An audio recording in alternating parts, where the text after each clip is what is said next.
Ouais, c'est parti, c'est vrai, avec ces attributions de wildcard que beaucoup attendent évidemment avec impatience. On commence à sentir que voilà, Roland-Garros ça arrive, c'est vraiment le coup d'envoi, et puis surtout que le côté sportif, après toute la préparation en amont de l'événement, surtout le côté opérationnel, etc., voilà, le côté sportif commence à entrer en ligne de compte, et c'est vrai que ça c'est plutôt sympa. Pour ces wildcards, il y a eu un petit peu deux aspects différents, déjà côté féminin ou côté masculin.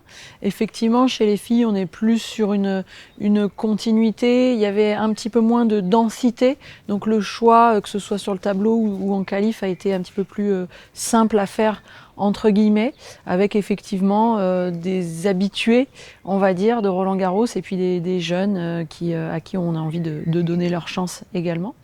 Et puis côté masculin, vous le savez, avec des anciens qui vont prendre leur retraite soit à Roland-Garros, soit en fin d'année. Je pense à Joe, je pense à Gilles également. Voilà, il y a un petit peu d'anciens qui sont là. On a essayé aussi, côté jeune, de marquer le coup, peut-être un petit peu plus en qualification cette fois-ci, du coup, même si voilà, on a essayé d'être le plus juste possible. Et il y a ensuite effectivement ces deux wildcards qui sont une race France, donc c'est-à-dire il y a tout un nombre de tournois en France depuis le 1er janvier, que ce soit pour les hommes ou pour les femmes, et du coup c'est le meilleur, quoi, ou la meilleure qui effectivement bénéficie d'une première wildcard. Et la deuxième wildcard, c'est la race internationale, donc là pareil depuis le 1er janvier, sur tous les tournois du circuit, Challenger, circuit pro, etc. Pareil, première femme et premier homme à vraiment être en tête de la course, entre guillemets, au moment où je vous parle, eh bien, ce sont ceux-là qui ont bénéficié de ces wildcards-là. Donc c'était aussi une façon de récompenser ces joueurs et ces joueuses qui, à partir du 1er janvier, ont bien cartonné. Et c'est vrai qu'on a voulu donner une wildcard à Joe Wilfried et Tsonga et à Gilles Simon, effectivement, parce qu'on avait envie de les accompagner dans cette fin de carrière. Joe, ce sera son dernier tournoi, carrément. Gilles, on le sait, il arrêtera en fin d'année.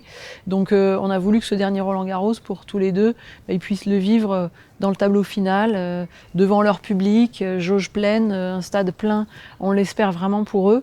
Et puis les remercier aussi, hein, tout simplement, de ce qu'ils ont fait tout au long de leur carrière, sur le circuit, tout au long de l'année, évidemment aussi en équipe de France avec la Coupe Davis.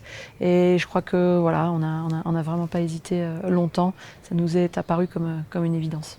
Comme je vous l'ai expliqué, on a deux wildcards étrangères, deux chez les hommes, deux chez les femmes. Donc effectivement une pour les Américains, puisqu'on fait un échange avec l'US Open qui sera plus tard dans la saison. Et on fait également un échange avec les Australiens, donc deux wildcards pour les Australiens. On aura les noms un petit peu plus tard, et c'était évidemment des wildcards qu'on avait eu en début d'année à l'Australian Open. Voilà, donc sur les 8 wildcards du tableau, il y en a 2 qui sont pour les étrangers, effectivement.